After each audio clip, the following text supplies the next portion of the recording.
Okay, good morning. I've been studying Mandarin Chinese, so, you know, 中国人你好.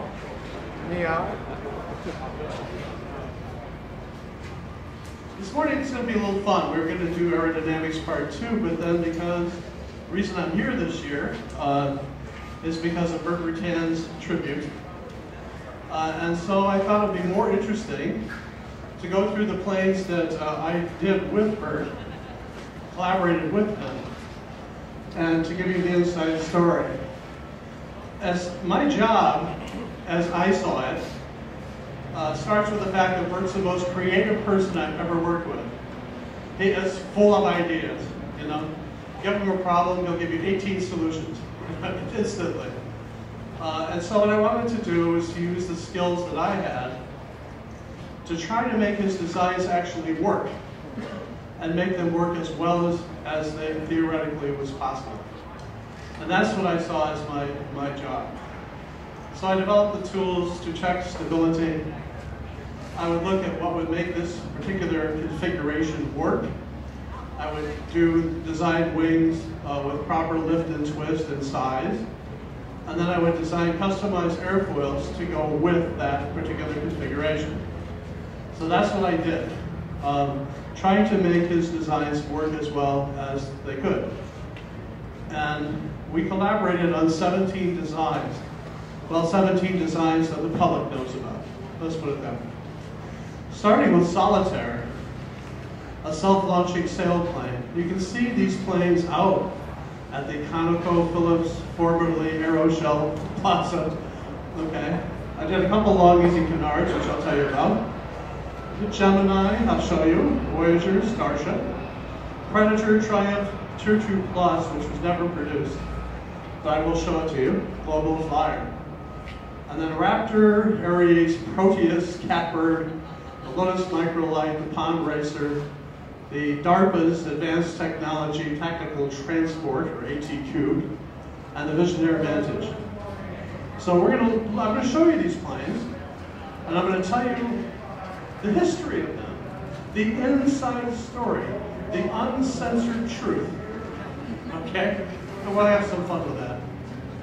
What happened was, the Burt had built them very easy. The very easy was supposed to be powered first by a Volkswagen engine and then later by a Continental O200. But to keep the weight down, you couldn't even put an electric starter on it. You had a hand prop, the very easy. It was supposed to be very simple, okay? Well, what did home builders do? I want to put in a 200 horse, you know, this, that, or other thing. And the plane was way too heavy. So Burt redesigned very easy to make it a long easy, capable of using a larger engine, have a starter, that kind of thing. And as he was drawing up the plans for that, a home builder named Johnny Murphy, who at that time was the mayor of Cape Canaveral, Florida, decided to volunteer to build the first long easy from the plans.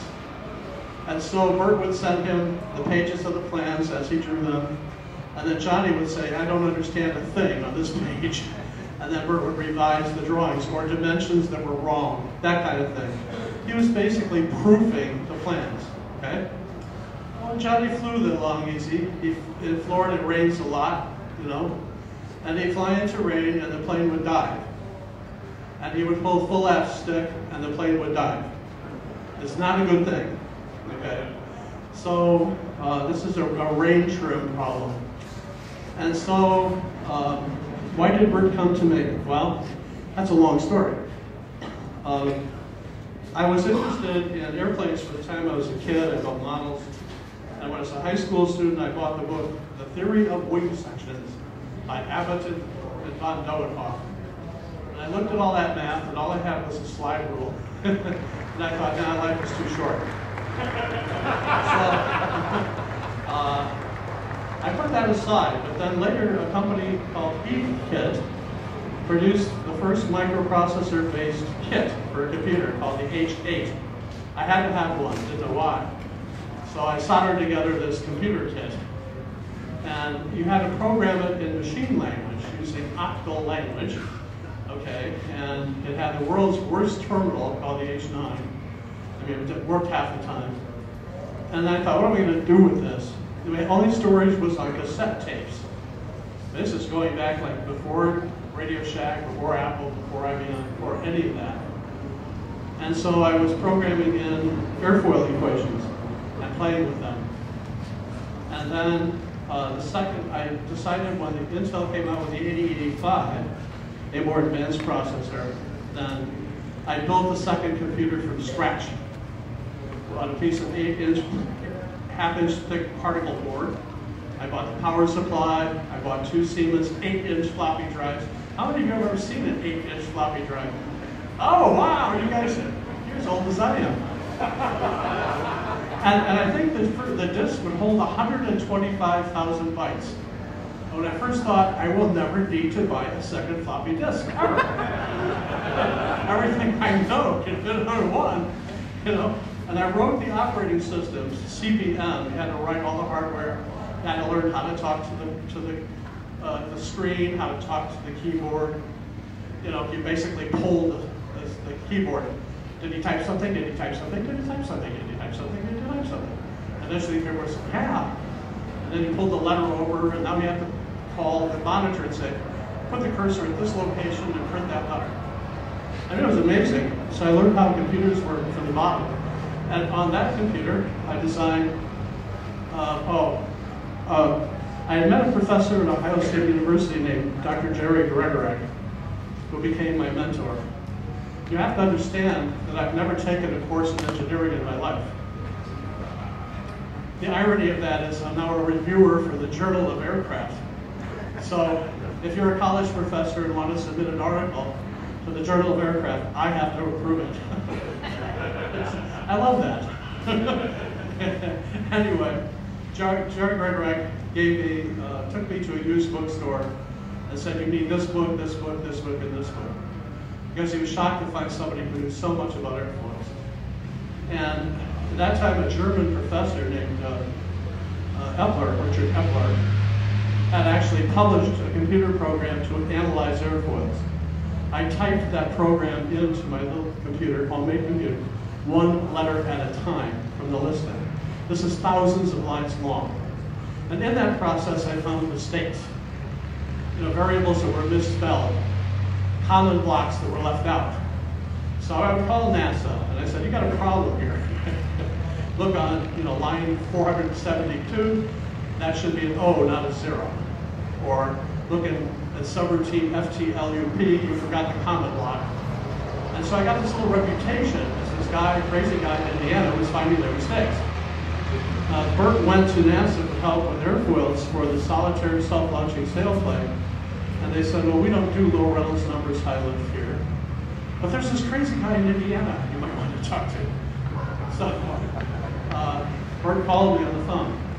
And he sent some candidate airfoils for the solitaire.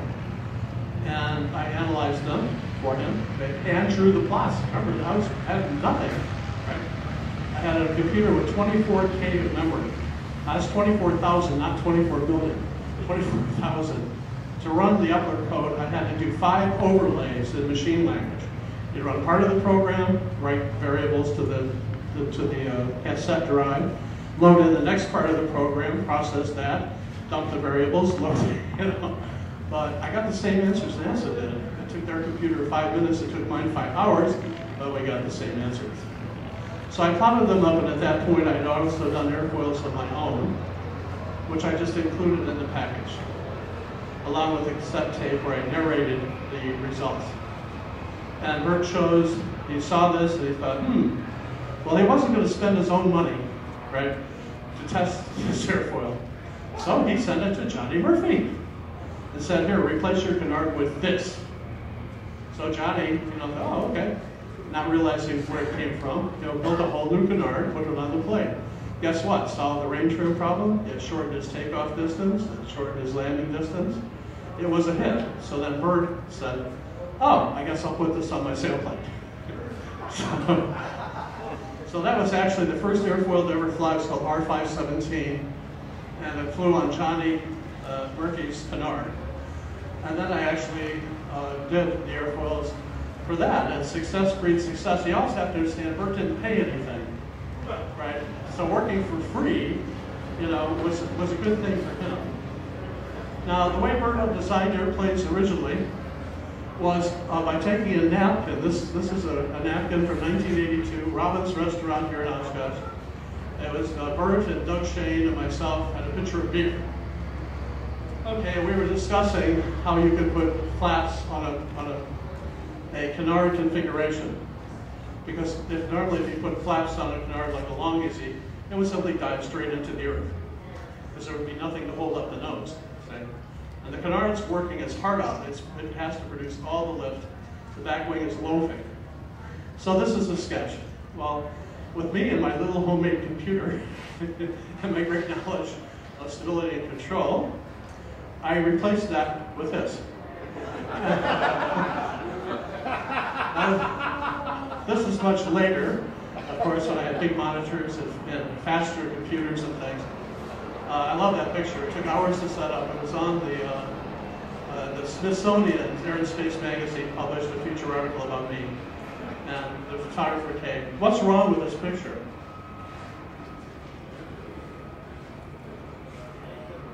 We did everything so much. I had all this crap in my hair. You know, the pictures. They shouldn't be leaning the other way. Right? All that work and so mistakes.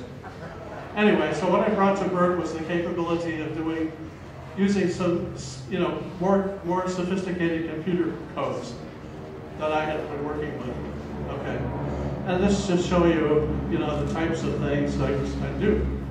This is the long easy in CFD. CFD stands for Computational Fluid Dynamics. And up at the top is dark blue. That's pressure pushing on the airplane. Okay, so you can see just by looking at the colors, the canard is really working hard. There's a lot of suction on it, but the wing itself, the whole string, is hardly doing anything. And even on the wing out here, I mean, it's lifting, but nowhere near as much. And it turns out that typically a canard airplane, the canard's carrying about the same lift in pounds as the main wing. And so it's working its little heart out. So using this tool, I can spot problems with the aircraft. Because I can look at a million different things on here. I can take slices through it. I can put electronic tufts on it and see which way they blow. You know. So one of the issues was the similar problem with long EZs. It was the range trim problem. And so I tried to figure out, rewrite a boundary layer program. A boundary layer takes the pressures along an airplane's surface, a wing surface, and tries to figure out what the boundary layer will do and when it will separate. So I kept experimenting with that, and I came up with an airfoil called R1086. And it solved the range trim problem. Mike and Sally Melville put it on their own personal long easy. That's how it was tested. And there was no contract for this. I was spending my own money. They were spending their own money. And it solved the range trim problem in cruise. Okay? But when you landed in rain, it lost lift compared with the original one. So it solved half the problem, but not the whole problem. So I went and worked on it some more and came up with the airfoil called R1145MS for Mike and Sally, who after all had spent their own money. And it solved both problems. But it had so much lift that it would stall the back wing. So we kept cutting the canard shorter and shorter. I saw 2 inches off the end of the canard. Still stalling the wing. Okay? Just saw another 2 inches. We kept sawing and sawing and sawing. Mike finally said to me, John, before long there won't be any canard. We will sawed it all off. So we came to something while we were experimenting on Starship, actually, called Vortelons. It came from Douglas DC-9, where they took the wing from the DC-8, put the engines in back, and they suddenly had nasty stall problems. And they say, it's the same bloody wing. How could we have this big problem? Well, the answer was that the DC-8 has 4 wings mounted from the wing, 4 engines mounted to the bottom of the wing. Well, it turns out the pylons that hold those engines were generating vortexes, which were scrubbing the span-wise flow off the DC-8 wing And so they figured that out, and they put little strips. I think I may be able to show it to you later. Go out and look at long ACs, you'll see them.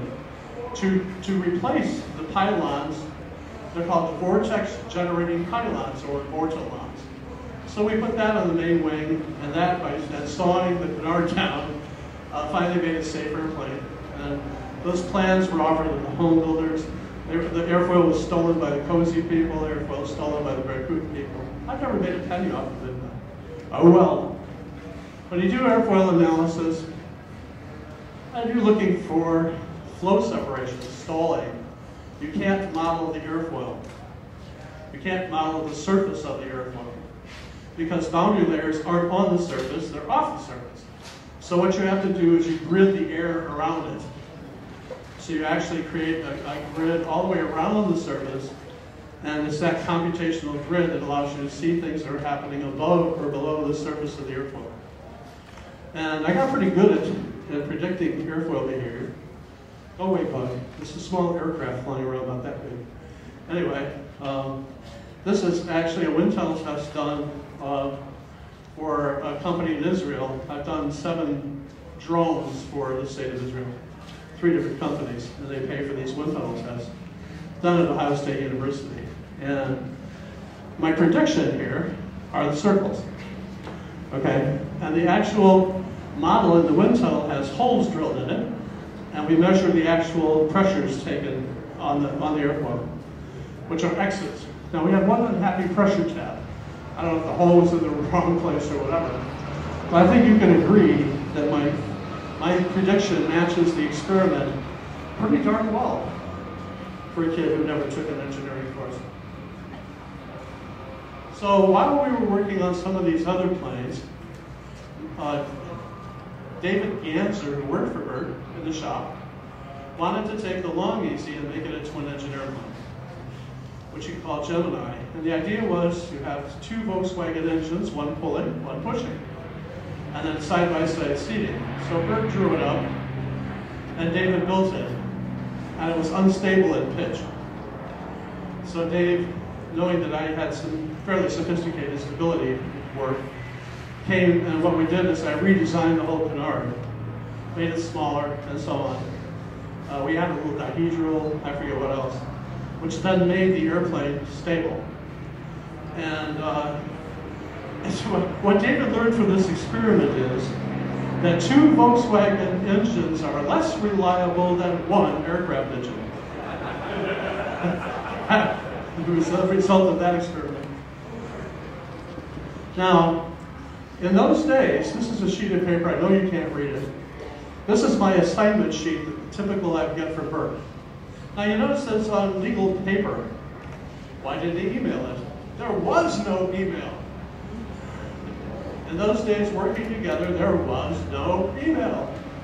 Everything we did together, we in Indiana and in California, had to go through the mail, or by me reading off coordinates to Patty Stork most of the time, who wrote down literally thousands of 7-digit numbers on the phone, thousands of them. So this is for Voyager, and all it does is it tells me what my job is. It says around the world, nonstop, and it breaks it into the requirements. This is the thickness, this is the taper, this is about the Reynolds numbers that we'll operate at, and so on. So that's what I start with. That's the assignment sheet. Voyager was an interesting project. I actually helped build part of this with Gina Yeager. When I was out in California, we would, after work, build something. It's a very interesting configuration. Burt is amazing at coming up with these things. So you have these big, long booms filled with fuel, and you want to stabilize it because there's a lot of weight in there. So if you start pitching up, the inertia of that fuel will want to keep bending until it twists the wing right off the airplane, right? So you stabilize it with a canard. Now the problem with that is that it makes a very stiff structure between the booms and the fuselage. But the wings outboard could move 37 feet. 37 feet. Okay? And what it would do, it would pivot around these booms, consequently, the fuselage would be tossed way up in the air and down, and you'd be cut and bleeding, quite literally. It was a horrible airplane to ride in. Okay, and we modeled, I couldn't find the files. The model at the top is one of those CFD models. We used it to find the best way of cooling the engines where the intakes and outlets would go. Used it to scan for propeller flow fields. But that file, believe it or not, is on 8-inch tapes. Because I was buying time at Notre Dame's big computer to do some of the stability work. And because it takes, I think, 6 pounds of fuel to carry 1 pound all the way around the world, Burt was a fanatic about keeping the weight down.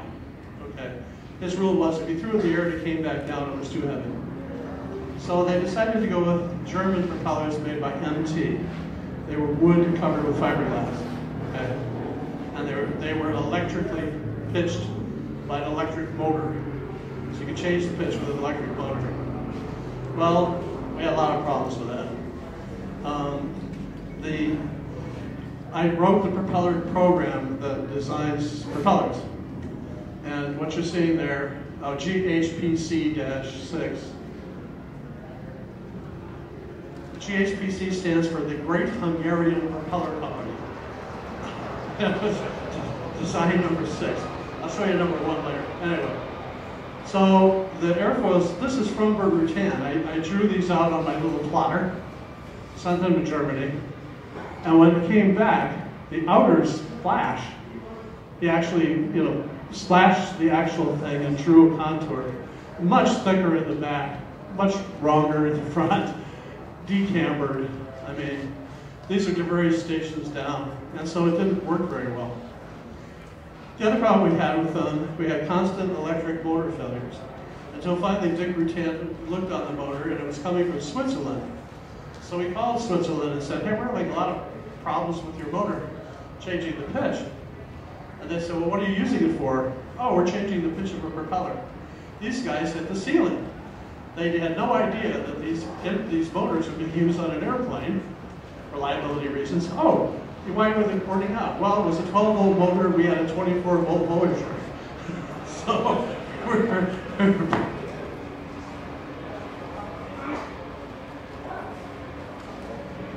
I did that. Yeah, we had a 24-volt system and using a 12-volt motor. So then MT Propeller was totally pissed at us because now the motor manufacturer was calling them saying, you're not allowed to use this motor. And then we had problems with the way the thing was mounted at the hub. It was simply clamped. Well, there's a lot of humidity difference between Germany and California. So when the prop sits around California for a while, it dries out, right? And the first failure actually was in a test cell at Continental Motors. They put the thing on and it blew a blade. It threw a blade right out. And we had that happen in the air also. I was at an SAE convention or AIAA convention in Long Beach, California, giving a paper. And somebody came and whispered in my ear. I was pulled out of the conference to talk to Dick Rutan, and the thing had thrown a blade in flight. The unbalanced state of affairs then pulled the engine off its engine mounts completely. And it was hanging there by a stainless steel cable that Bruce Evans thought he would put on there just in case. So otherwise, if that front engine had fallen off, the plane would have just gone straight down on its tail. And he just said to me, I'm never flying that airplane again with empty props. So I had wanted to put hard sole props on it, metal props. But the weight difference was like 60 pounds, which would be like 360 extra pounds of gas, right? So it was an exhibit hall. I went up to the hard sole people, and I told them what happened. And they said, well, yeah, but we need constant speed prop, needs oil passages in the engine. So I went over to the Continental engine booth, and I said, can you guys put oil lines for the constant speed governor on these engines? They said, yeah, but you'll have to ship them back to Alabama. So I went over to the Beech aircraft booth and talked to Mr. Walsh, the president. And I told him the problem, and he said, no problem. I'll fly a Beech King Air over to Mojave to pick up the engines, and I will take them to Alabama. So I went back over to Hartzell, and I said, okay, they're going to machine these things. And Hartzell had built some propellers that I had designed before, so we had the protocol down. All right, so they said, well, who's going to pay for these? And I said, okay, I will, personally, but you need to sign a bunch of documents saying that you will never reveal to anyone, ever, that Hartzell props powered the Voyager around the world. And they thought about that a while and said, we'll donate them.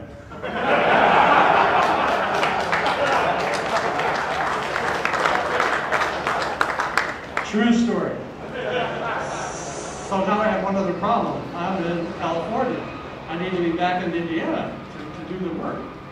And so I went to Sam Williams of the Williams International Company, and I said, when are you heading back to Michigan? Their headquarters are in Michigan. They said, well, we're going to leave tomorrow morning early. And I told them the problem, and so I flew back and did Cessna Citation 5, and he dropped me off in South Bend, Indiana. And then I spent 3 nights sleepless, no sleep for 3 days. This was on a weekend. Okay, Sunday night I modemed, at that point I owned a modem, all the instructions to Hartzell. Hartzell then built the props, and I went down to look at them. I had my airplane then. I flew down there to Dayton, looked at them. They look great. They need to go into the anodizing tank, and to speed things up, they kind of nestled it in with a bunch of larger turboprop propellers. They came loose, fell down, and put a big notch in one side of the blade. Okay, so now, structurally it would probably hold together if you just rounded the edges, but it would look like shit. So, they thought about that, and the guys volunteered to stay all night long and remachine the prop to get rid of the thing. So, good for them, right? And that's how we got props. The prop efficiency was so much higher than the MT props that without the Hartzell propellers, without redoing this, they would have landed in South America. I mean, it improved prop efficiency by something like 14 points. You would kill for 3, Yeah, huge difference. Partially because you could run it slower because it had more mass.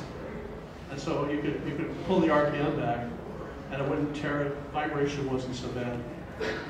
Now, my pet peeve of all of this is, there's my prop, and on the prop you will see a little round sticker, right? It's my logo. Hartzell puts their stickers on props, Macaulay puts theirs on props, so I had to have one, and there it is on the Voyager. Okay? And this is what it says: the Great Hungarian Propeller Company, incredible propellers since 1984. J. Roncz, proprietor. Okay, the Smithsonian took them off. And if you go to the National Air and Space Museum and you look up, you'll see exactly where they were. Why they took them off, I don't know. It hurts my feelings. And the other problem I had with Voyager is Burt wanted a fixed elevator, no slot. And I knew that one of the reasons that the airfoil worked as well as it did on long easies is because it had a slotted flap used as an elevator. And I was scared to death. The other issue was Burt thought that you could smooth the airfoil with fillers while it was supposed to be laminar, and then in the turbulence section you can leave the raw weave of the cloth. Because he said once it's turbulent, it doesn't matter what the surface roughness is. Well, I knew that was wrong. But how do you prove it? Because filler is expensive, weight-wise. To take a 110.5 foot wing and fill the weave of the cloth both sides is heavy. Right? So what I did is I built the wind tunnel model. And we left part of it, like half of it, we filled in the weave of the cloth. The other half we didn't. Okay? And Ohio State University, God love them, decided to let us run the tunnel.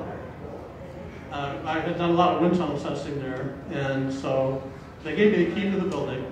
They were using the system during the day. Dick and I would come in after everybody left, I would run the computer, and then he was down the hall and around the corner in the wind tunnel, changing the angle of attack.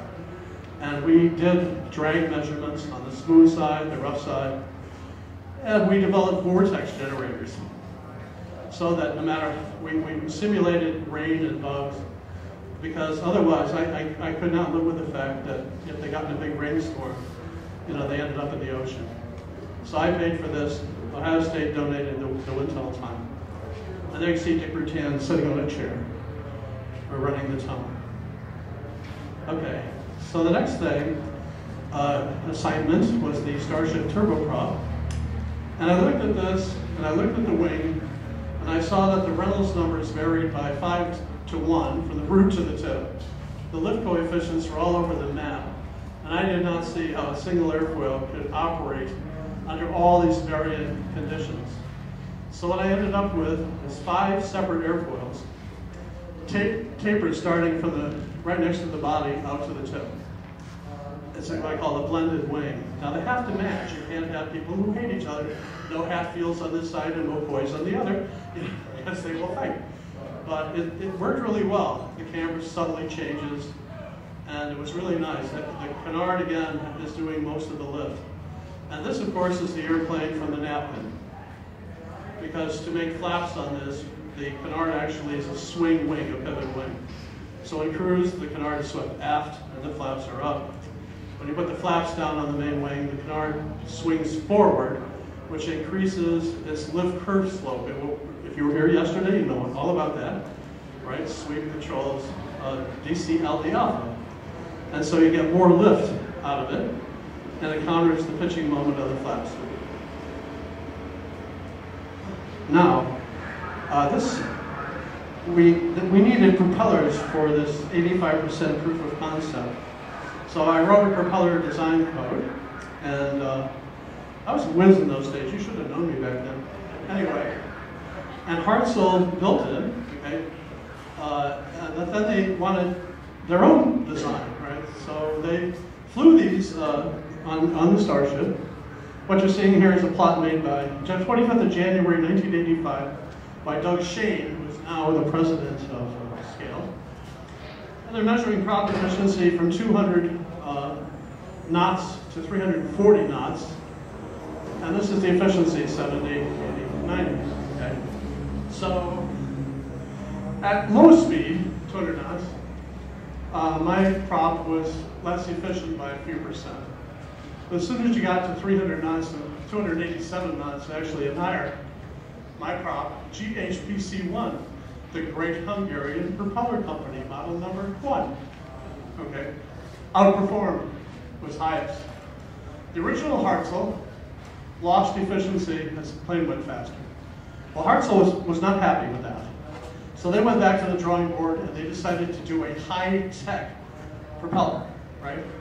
So they put the new tech Hartzell, and it was worse. And I love when that happens. It's like, because I know you can't see that, it blew it up. There we go. So it was substantially better. And I was proud of that for propeller design number 1. Then we did, while the Starship was under construction and everything, Colin Chapman was the guy who owned Lotus Racing in England. And he wanted to do an airplane, I think with 18 horsepower, under the European microlight rules, okay? And so I was looking at this, and I kept saying, well, what will make this work? And Burt just kept saying, gobs of lift, I need gobs of lift on that canard, gobs of lift. So I created the GOLA airfoil, the gobs of lift airfoil. and it worked great, and you could take the windshield out and fly it and wave around. It was a heck of a lot of fun. The problem was, Colin Chapman died, and the family decided not to pursue this. But that was a great little airplane, a lot of fun. And then we did a crop duster, a Predator. At 20, I think it was 28% thick airfoil, had no flow separation at all, at any angle. The problem with it was that it was unstable by a lot. And Mike Melville did the first flight. He came back down and said, pitch forces are really light. But all in all, it's not bad. Well, we looked at the data, and the whole time he was pulling the nose up to flare, he was pushing the stick forward. That's your first clue. Okay. That's not good. It was off. So once again, my problem was that while I had a code that would do a regular airplane, I did not have a code that did 3 surface airplanes. And so I wrote that code. In fact, I went to 4 surfaces, figuring Burt did 2, then 3. He's going to do 4. Someday he'll do 4. So using that, I resized the canard, and we built a new one and made it stick. Unfortunately, this guy tried taking off in a muddy field downwind and crashed into the trees and was destroyed. The winglets at the end are kind of interesting because I did some work studying how fertilizers spread. When you put chemicals down on a field, well, the problem is that chemistry wants to spread to the neighbor's yard and go sideways. Well, if you do the winglets properly, you can constrain that to keep the chemicals inside. A lot of thought in that went into that. Dave Ganser was project engineer. Now, Ares, an anti-tank weapon. The anti-tank weapon of choice is the A-10. The A-10 has a great big gun right in the nose. Under certain conditions, when you fire the gun, all the oxygen is used up by the propellant. Now you have this big cloud of oxygen-free air that goes through the 2 engines and both flame out. This will get your attention. And it's got to be special conditions, if you yaw a little bit or the wind's blowing more. So what Burt wanted to do is create a low-cost anti-tank weapon. And the gun is on the right side here. It wasn't mounted at that time. Where's the engine? Answer. The engine's on one side only. The side away from the gun, so that it's sucking all the air in to power the aircraft. And so the gun fires from the other side, the gun gases can never go through the engine. The whole airplane is off-center due to the weight of the gun, and when you fire the gun. So one wing's a little longer than the other, and doing the inlet design here, there's boundary layer control going on and stuff. Very, very difficult. You can still see the canard is heavily loaded compared with the wing behind it. But it's actually not a bad idea in this case because you're down really low chasing something, you come up to the trees, you can pull full that stick and the canard won't let you die. It'll pitch bug and climb on out. Very interesting, but the government didn't like it because they said it was too cheap. Then we did a racing airplane for Robert Pond. His goal was to replace P-51s and aging World War II aircraft. It was supposed to be powered by 2 1,000 horsepower Nissan racing engines. And it was a real bear. I learned from this why you don't use propellers on a Mach 0.7 airplane. Because if the propeller's standing still, all the airfoils are going Mach 0.7. Now you start spinning it, and you can only add to that. So they're all supercritical airfoils. There was a lot of detail that I won't go into here with the swept-forward wing, like how at that high Q, near the ground at that speed, how do you have aileron control? And I did something really clever with the aerodynamics of the aileron. And Dick Rutan fluid is great. So we did that. Unfortunately, they were using a type of fuel that you can't see the flames. What is that, Todd? The gas that you can't see the flames. Alcohol, okay, and the engines. One of the engines caught on fire. The guy couldn't see the flames until he was being roasted. He tried to set it down and in an uneven place, and it rolled over and it killed him. And the engines never put out more than, we figure, about 400 horsepower. But based on the propellers, it would have achieved its goal. Now, what I like to do on a computer that you can't do physically, I was laying out the pond racer. You see the 2 propellers up there? They're each producing 1,000 horsepower, or the thrust equivalent of 1,000 horsepower. But there's no engine and there's no nacelle. Try doing that in real life. Okay, so you can take advantage of things that a computer can do that you cannot do in reality. What I was interested in seeing is where the flow goes. and then I could shape the engine nacelle to follow what nature was doing with the flow. So this engine nacelles turned out to be curved. See, if you fight Mother Nature, you're going to lose, right? So by looking at what is nature going to do with this, then you shape your body accordingly. And you can do that in a computer.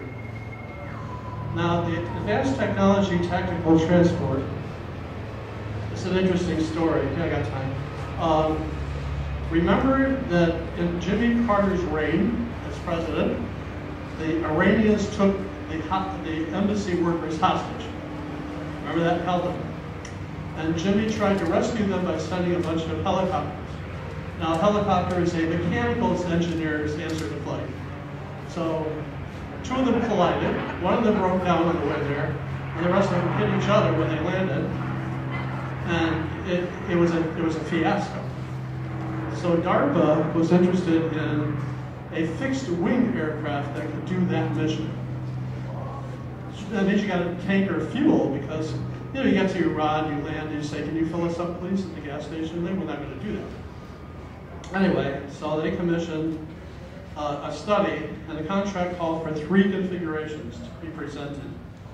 A young engineer named Paul Finn, brilliant young guy, came out to South Bend to work with me, and we did kind of a conventional high-wing plane with very advanced aerodynamics. It was really cool, very efficient, very high lift, so on. And then Burt was out in California, and he did a twin fuselage thing. He's been hooked on twin fuselages ever since. And he said, "This is going to be the winner. I'm going to sell the twin fuselage." So I come out there a couple of days ahead of time to do our presentation to DARPA. And I said, "But Burt, the contract says 3. We've got 2. He said, "Well, that doesn't matter. I'm going to sell this twin fuselage thing." So the night before they were coming, he sat down with a piece of paper and he drew this thing. Canard in front, wing back, the engine nacelle carries fuel, and puts this together. It had no analysis, no weight, no center of gravity, no stability calculation, nothing. It was just a piece of paper with a drawing. Okay, but he said, "Don't worry about it." So now, next morning, DARPA comes in. They look at mine, Paul's configuration. 2 conventional on the floor. Okay, they look at Burt starts his big sales pitch on twin fuselages. They said some of these people could be injured. You don't want to carry 2 sets of doctors and They threw that on the floor, leaving us with this. Yes, and so we got to work analyzing this thing, and to make it work, the Canard had to produce a lift coefficient of 4. 4. Now put that in perspective, a Beech King Air with all the flaps down is 1.8.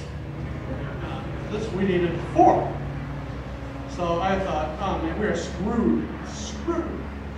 So I got to work, and I took a wind tunnel model to Ohio State, with a flat, wind tunnel model with a flat. And they said, "Well, what's this supposed to do?" I said, "CL of 4. And they just said, "Yeah, right." There's the wind tunnel test. It achieved a CL of 4.02. And I saved Burt's butt with that. Yeah. However, I looked at the configuration going back, and they said, "Well, what if we want to take a Jeep or something, Because of these nacelles are down low, you can't get to the size of the airplane. So one thing about plastic airplanes is that a chainsaw works really well. And so the whole back end was sawed off. The fuel booms were extended. I think today we would not use a big horizontal tail between them. We would have 2 separate tails, but that was back then. Now, what happened to the old tail? It was Burt Rutan's mailbox. So if you went to his pyramid in the desert, you'd see that as a mailbox. And the plane worked. It was actually quite good. Another plane I was challenged with was Proteus. This airplane, I think, has flown more hours than any other scale design ever. Configuration is that from here to there, you can remove that middle part. And you can plug in all kinds of various payloads. a big satellite transmission dish, all kinds of things. And so, in essence, it's two different airplanes kind of joined in the middle. Now there's a story behind this too. 50-some thousand feet, there's no air. You have very little chord here. Getting something to operate at a relatively high Mach number, very low Reynolds number, is very, very hard. It's very, very challenging. Initially, when I worked with Burt, I would give him my first cut at an airfoil. And then over a period of weeks, I would go in and refine it. Right. Well, when they went to build this canard, which is quite large, they grabbed the wrong file. And they built the wrong airfoil. Okay? And Burt calls in a panic. He said, we can't afford to build another set of tools. We have not built the elevator. Can you do something with the elevator that will save the front half of the airfoil? And I said, yeah. I went in and, it wasn't nearly as good. And I thought to myself, you know what's going to happen? Years from now, I'm going to say, well, Roncz usually does better than this. And no one will remember that they built the wrong airfoil. Anyway, they're all challenges, guys. And then we did Catbird. That's out here now. It's been restored and back here. Use this as an experimental test bed for several ideas. One thing we had formed here at Oshkosh with the Piaggio folks and a few other diehards like Aaron and Todd, we had formed a secret society called the Laminar Flow True Believer Society, because most people said laminar flow is impossible. Yeah, in a laboratory, maybe, So we were out here spraying airplanes with something that smelled like mothballs. That would, you fly it, and where there was turbulent flow, this thing would evaporate. And where there's laminar flow, you'd have this white powder. And we were proving to everybody that laminar flow is real, even on propellers. So by that time, I had designed airfoils for Peter Garrison. Peter built a plane called Melmoth, okay? And it has 70% laminar flow, and very, very, very low drag. In fact, the airfoil, we called it SODA, the Stamp Out Drag airfoil. But Peter took forever to build this airplane. We had Catbird, so it was the first airplane to fly with that kind of laminar flow. You also see that the vertical tail, the horizontal tail is swept forward. One of the problems you have at high speed is when the leading edges of a T-tail coincide, that's the first place on the airplane to get shock waves. So we were experimenting with that. It was also lighter. We did a bunch of things with it. It was just a big test bed. And it won the Cafe Foundation race. It was designed to win. Those are, you can see there, by just looking at the colors, red, you can see how much suction there is way far back on the airfoil. Right? And in fact, there's the airfoil. This is the root. Actually, it's a little outboard of the root. We found out that if you take a really low drag airfoil, the wing drag goes down and the fuselage drag goes up. And the fuselage drag goes up more than the wing drag goes down. And so on all these airplanes, if you can find Melmoth out there, it's a T-tailed airplane. It's out on the flight line. And you look carefully, you'll see that against the body, there is a different airfoil, which quickly transitions into the 70%. Catbird's also true, but this is the root, 17% thick. And with a lift coefficient of 0.41, we're getting 103 pounds of lift for 1 pound of drag. And that's pretty good. And this is the further outboard.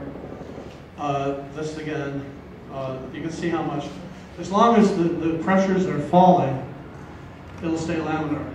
So you can see on the top, it changes the turbulent flow at 63%, and on the bottom is 73%.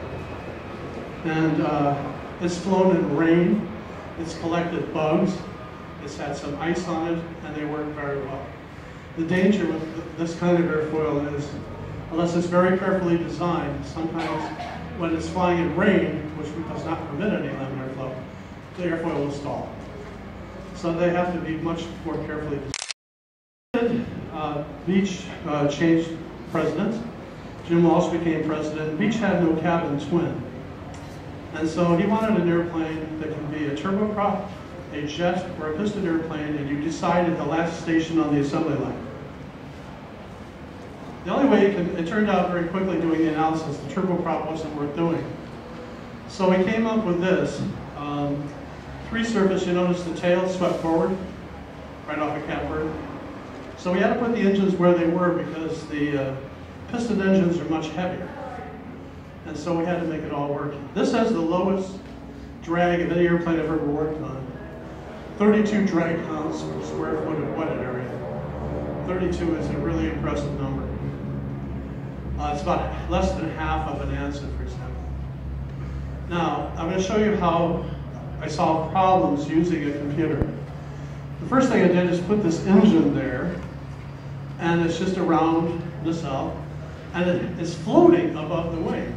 Because if you go back and look, it has a swept leading edge and is changing chords. And the fuselage is also changing shape right across that engine nacelle, right? This could be trouble. So I just floated the engine in space like that. Okay, hard to do in reality. And I looked from the top down, and I saw these are called isobars. They're lines of equal pressure. And I yawed and pitched the engine mount, the engine nacelle, until I had an area of high pressure sitting directly in line with the engine. Okay, because I want to feed constant pressure air through that engine. So that was just pitched and yawed, okay, to center the isobars. And then I looked at the inlet, and it was an absolute mess. Memos were flying all over Williams saying the airplane engine will explode due to the distortion. Well, what I had to do is start going around the thing. This is where I ended up 3 months later. Now, it's not symmetrical left to right or top to bottom. All the leading edge airfoils are all different all the way around. This thing is flattened at the bottom, and it has completely uniform flow inside. And when Williams put a probe where the engine fan face was, they said it was the smoothest, lowest distortion they ever measured on any airplane. But that's what you can do in a computer. Another fun with this thing, I was trying to learn about shock waves, and I figured out there might be a way of getting thrust from them. Now, yeah, everybody laughs at me. So I wrote a computer program in BASIC that let me play with the geometry of an airfoil. And Beach believed in me enough to fund the wind tunnel test, which I really appreciated that confidence. So what we have here is a NACA 230-15. If you go look at all the Cessna piston twins and the Citation 1, that's the airfoil you're going to find. Very popular, 2315, 15% thick. And this is the airfoil I came up with. TS1 means transonic 1. BL130 means it's 130 inches out on the wing from the center line. Yeah, not a really romantic name, is it? Well, this is Mach numbers here, Mach 0.2, 0.4, 0.6, 0.8. The design was for Mach 0.74 for this airplane right there. And this is drag, 30 pounds, 40, 50, 60, 70, 80, 90. So same wind tunnel, same Reynolds number, same thickness. Okay? Now, because this is more of a laminar section, it has a lot less drag to begin with. At Mach 0.2, pretty slow. It's got about 56 pounds versus 83, maybe. That's quite a savings right there. But what's interesting is when shock waves begin to form on the airfoil.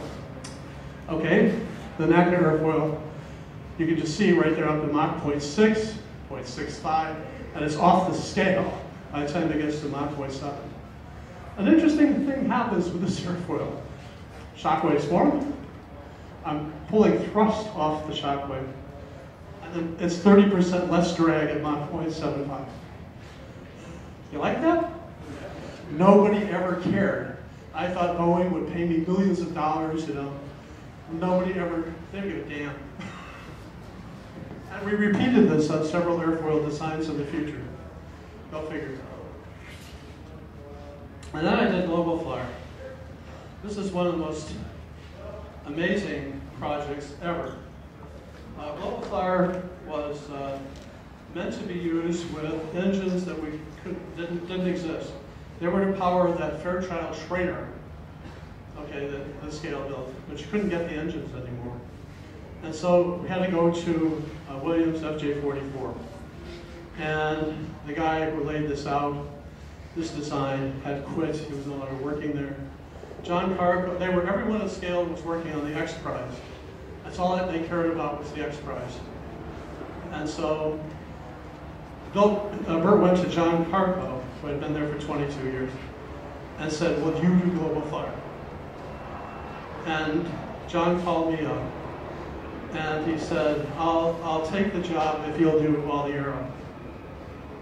And I said, yeah, okay. So it was really John and me. Burt was almost, in fact, I talked to Burt once in 11 months, and he critiqued my performance predictions, which turned out to be almost 100% accurate. That was the only time I ever talked to him. And we laid this thing out, and I'm telling you, it's hard to make an airplane that will go all the way around the Earth with a 10% margin. And while aerodynamics are important, I wanted to point out that Global had a fuel fraction of 83%. And I'm going to hammer that home, what that means. Y'all know what a Cessna Skyhawk looks like. Its empty weight is 1,620 pounds, and the gross weight is 2,450, and it carries 56 gallons of fuel. Now, if you're going to make this into a GlobalFlyer, if the fuel is 56 gallons, you'd have to reduce the empty weight to 396 pounds to match GlobalFlyer. Right? Now, you could also say, well, we got to leave the weight where it is. In that case, you'd have to add 1,347 gallons of fuel. So it is a structural amazement that this thing could carry that much weight. Okay? So I can brag about 3 pounds of lift for 1 pound of drag. And that's what makes the fact that he could go all the way around the world, come back, and then go all the way to England was due to that, right there. I'm very proud of that. It was a lot of work. I worked for 11 months on this airplane, and I actually got paid for about 5 of those months. There's a GlobalFlyer in the computer. We did a lot of things like how to make sure the wing and the booms and the fuselage love each other, because otherwise the induced drag goes to hell. You can't have a lot of lift and then have it zip to 0, and then back up a lot of lift and back to 0. So we had to blend these so that the lift on these bodies, both the fuel tanks and the fuselage, were producing the same pounds of lift as the wing on either side. And a lot of work went into that to get the maximum stand efficiency possible.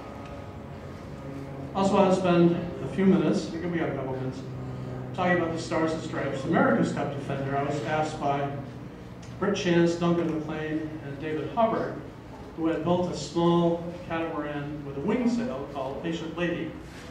There was a big lawsuit. Anyway, the San Diego Yacht Club found itself having to defend the America's Cup against this gigantic New Zealand yacht. And I don't know, it was the stupidest race on earth, this gigantic yacht racing a catamaran. Go figure. Anyway, I did all the aerodynamics on this sail. It's a 3-element airfoil. There's a huge flap.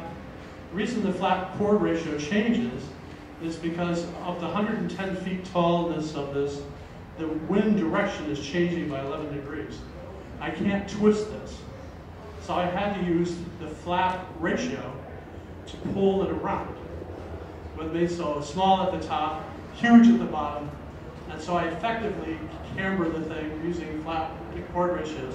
I also developed all the geometry. There's a turning vane in the middle of this thing, and I had to come up with all the mechanical design to do this. Okay, and we needed somebody to build it. Scale Composites was hurting. They had no work. I was down in La Jolla, I think, where the Supercomputer Center is, reviewing this design. It was really interesting because I wrote a program to optimize. The issues are with a sailboat. I know nothing about sailing. Indiana does not have a single ocean, not one. And so, so I started with scratch, but now if you put the center, usually an ellipse is a pretty good way to start, but an ellipse has the center of lift halfway up, right?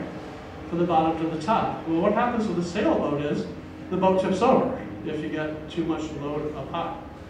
So it's a combination of induced drag, but also if you can move the center of lift down towards the water, you can make the sail taller, right?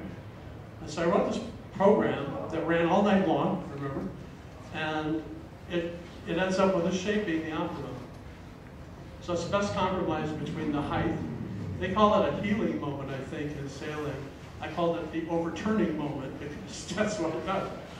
Anyway, so scale was hurting. I was with the America's Cup guys, and they had somebody else going to build this thing. And I said, you got to come up and see scale. You got to come up and see scale. So I drove them up to scale, a long trip, and I pretended I had to go pee. So I stopped the car. On the way there, I got them to tell me what the bid was for this other company. I secretly called Herb Iverson at scale, and I said, you got to beat this price. Okay. So we got there, and he bid, you know, 30,000, 40,000 less, which is how scale got the job. Okay. Meanwhile, so, you know, I'm responsible for getting the job. But then, you know, I read in all the literature that they designed it, which isn't true. And that hurts my feelings. And then I go to the actual race, and SAIC, Scientific Applications International Corporation, a big Navy contractor, had a tent. In the tent was the actual America's Cup with 2 cars.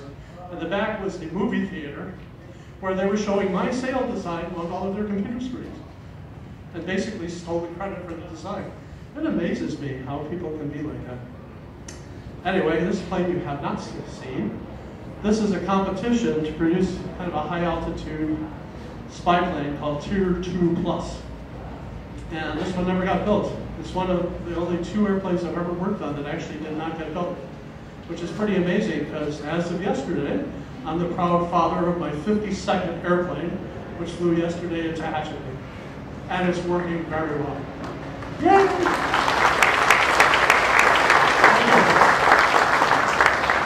I'm biting my fingernails until I hear from the test pilot, are you alive? Yes. Is the airplane in one piece? Yes, correct. But Tier 2 Plus was a very high altitude thing. We worked very, very hard on this because there were, I think, 15 corporations invited to compete, including Boeing, Lockheed, Northrop, all the biggies, and below us, you know. So we're working for Orbital Sciences as a subcontractor. They came up with our design, and it was really cool that they picked 5 out of all these biggies, and we were one of the 5. And we actually went right down to the wire. But at the end, the politicians gave the contract to somebody else because if they didn't get a contract, they would have no money and have to lay everybody off. So it was not, this blue ribbon panel was supposed to decide, in the end, had no influence at all. Anyway, that's life. So that's the end. I do have about 10 minutes. If any of you want to ask questions, I'd be happy to answer. Yes, sir. The aircraft that just flew yesterday is a spin-resistant wing for the Icon A5. We've cut the tail off, we've moved it back, I've resized it, I've changed the airfoils, and then, yeah, it's a new wing. They wanted us to be spin-resistant, so I did, because I did the original A5.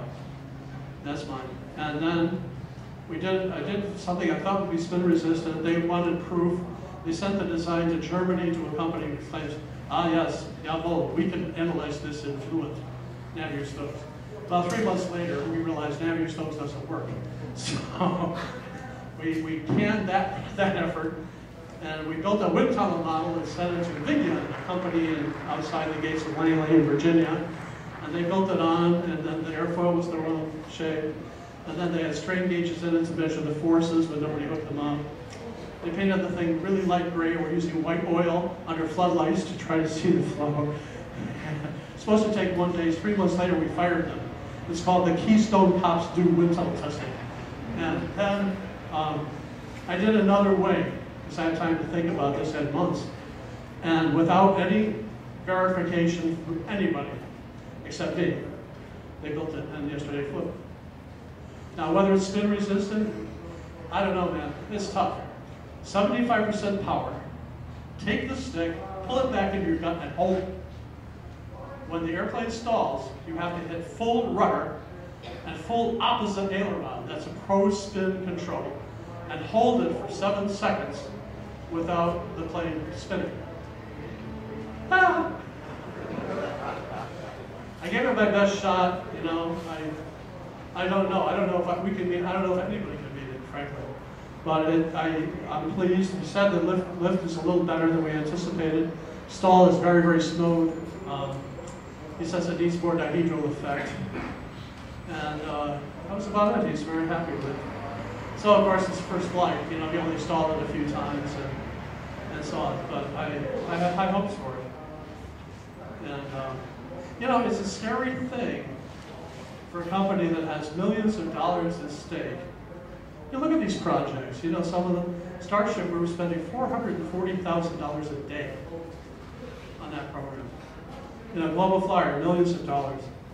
And yet, in GlobalFlyer, nobody checked my work. All these airplanes, nobody's looking over my shoulder saying, justify this, you know, explain this to us. And John built it with so attention to detail with GlobalFlyer that the measured wing contours matched the design exactly. You couldn't see any difference. And he even called and said, they got to put a Virgin Galactic decal on this damn thing. And I calculated the boundary layers along the booms, and I told them where to put them. It was that much attention to detail. And I love that kind of fanaticism. It really makes it fun. You know, so many general aviation projects, nobody cares. But it's scary to have that level of responsibility. And I'll never forget, we took the Starship to NBAA convention in Dallas, Texas. And the Beach people at Beach did not know it existed. But they had their own airport called Beach Field. And so I came up on my own airplane a day ahead of time. And we were going to assemble all the employees along the runway and show them their airplane. And I got there, and I was standing there, and I saw Olive Van Beach, this legendary lady. And I broke down. I cried. All these people are depending on something where I was making half crazed with fatigue, making decisions at 4 o'clock in the morning. And look at the lives that are dependent on this, and I've never done this thing. Why did the Starship fail? Why did the Starship fail? Because gas prices came back down. It was, you know, they went into that, so did Piaggio, thinking that people, when gas got to $4 a gallon, that people can't afford to run around in their gas guzzler jets. And so they wanted a cabin the same size as a jet, but with the efficiency of a turboprop. So both Avanti, Piaggio Avanti, and Starship were introduced at the same time. And yet, what happened to gas prices? They dropped. And so for $3.5 million, the cost of a Starship, you could buy a nice jet. And that's really what happened. The Starship, as far as I know, is the only airplane ever that has never had an airworthiness directive against it. Yeah, it's a good airplane. I wish I could afford one. Anyway, another question? Yes, sir. What is your relationship with Rutan and Scale today? What's my relationship with Rutan and Scale today? Scale has 350 employees. They do work, they're part of Northrop, and they don't do this fun stuff anymore. You know, I mean, that's pretty much it. Burt doesn't do home builds, hasn't forever. You know, and so the kinds of fun projects that we did, Starship, we had 8 guys who put that together. GlobalFlyer was John Carco and me. Now, he had a lot of help from guys, you know, building tooling and stuff like that. There's really 2 people. And now, with 350 people, you can't be creative working. Yes, sir. What do you think of Jay Carter? Sorry? What did you say? What are you doing with Jay Carter? What am I doing with Jay Carter? Yeah, I am working for Jay Carter. I did some work on the rotor. I'm working right now on propeller for his personal air vehicle. We may eventually do wings and stuff like that. Jay Carter is mechanically the kind of genius with mechanical stuff that Burt Rutan is with configuration. He's a joy to work with and always thinking. The problem with Jay is he never stops. And so ultimately you're going to have to kill him to get the thing in the air. But he solves problems. I'm telling you, he can look at something that would baffle me. He'll say, well, you put a link between this and that, and it'll be fine. And he's right. You know, it's amazing. I am awed by him. Yes? What is your take on the Casper ring? It's supposed to create vortexes on. Oh, yeah. What is my take on the Casper wing? I don't think it's here anymore, is it? There's one flying. There's one flying? I think it's great. You're trapping a vortex on top of the wing. So you can do amazing things when you stall a wing and can still control it. You can do loops in practically no space. I think Vitold Casper is an interesting guy. But in terms of wetted area and high speed, you know, you get away from it. It's strictly a low speed thing. Yes, sir.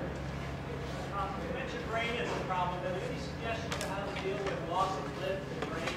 How do you deal with loss of lift in the rain? Fly out of the rain. I mean, if the airfoil is designed properly, it doesn't have to be a problem. Anybody flying by Canard in here? By Canard design? You guys? Do you have problems in rain? Fine. Okay, it's fine. Yeah, it's just airfoil design. It's a very tricky problem, and I had a hell of a time figuring out how to model rain in the computer. And I had to do that to make sure that my designs, not only for the long easy, but for all the subsequent airplanes work properly. Any of you guys flying my RB4 wing? No? No RB4 guys. Okay. Yes, sir. You taught yourself aerodynamics. Yes. If you have children that you want to have an interest in aero engineering, what path would you suggest they take? Where should they go to school? Okay. What school should they look at? The question is, if I had kids and I wanted them to be aero engineers, where would I send them? How would they learn? Yeah. That's a very good question, because I think the problem is that the amount of knowledge that's been gained in the last 40 or 50 years, and now we have to force feed that knowledge into a kid in a period of a very short time.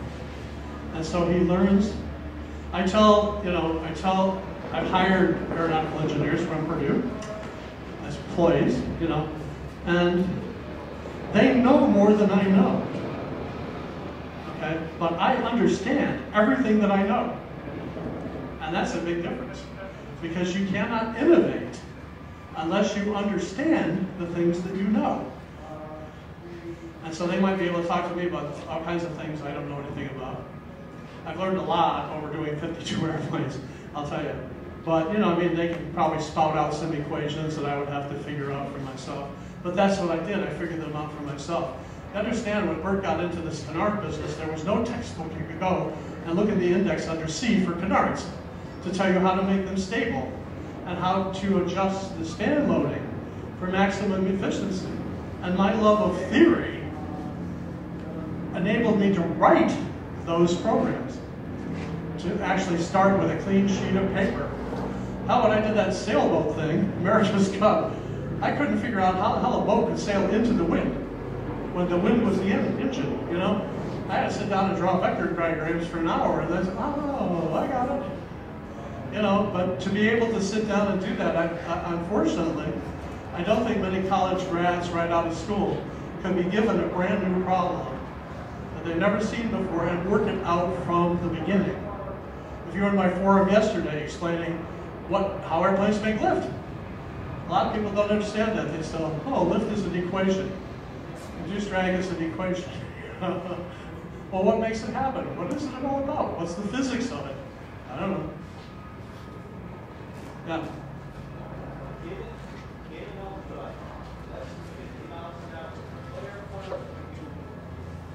In an ultralight at less than 50 knots, what airfoil would I use? I don't know. I would go design one. You mean from the available literature? Oh boy. 50 knot ultralight. I would go to the library and look up. There's.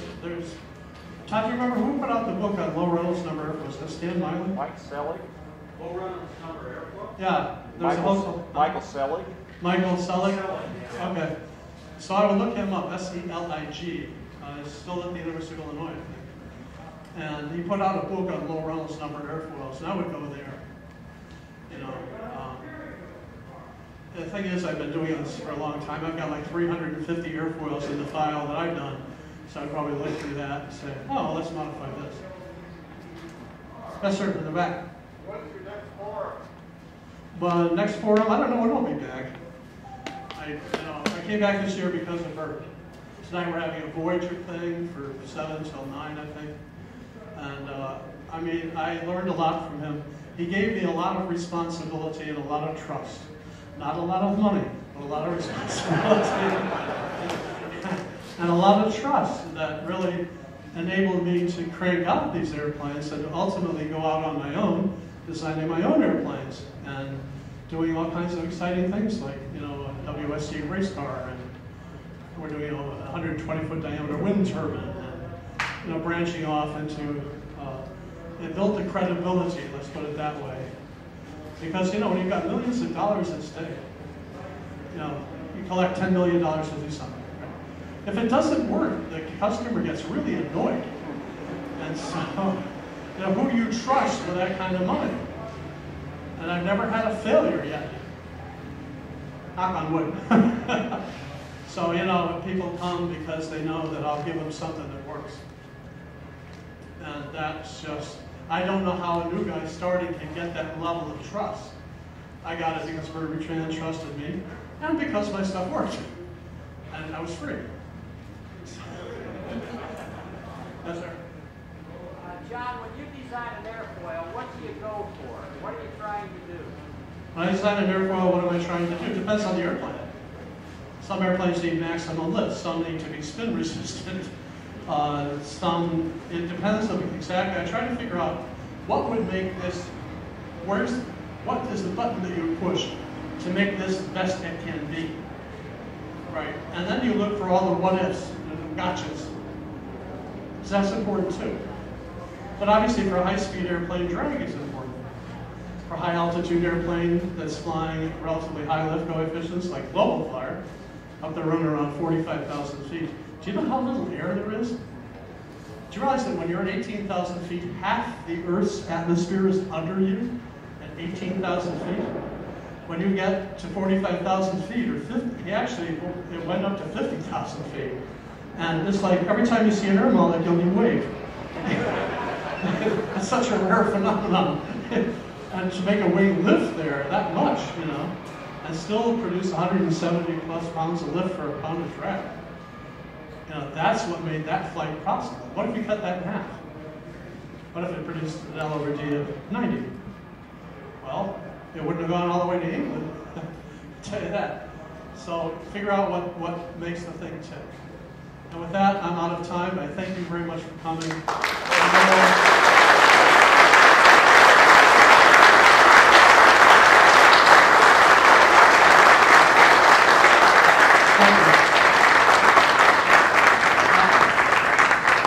I know you could have chosen Burt Rutan this morning, and you chose me. I'm flattered.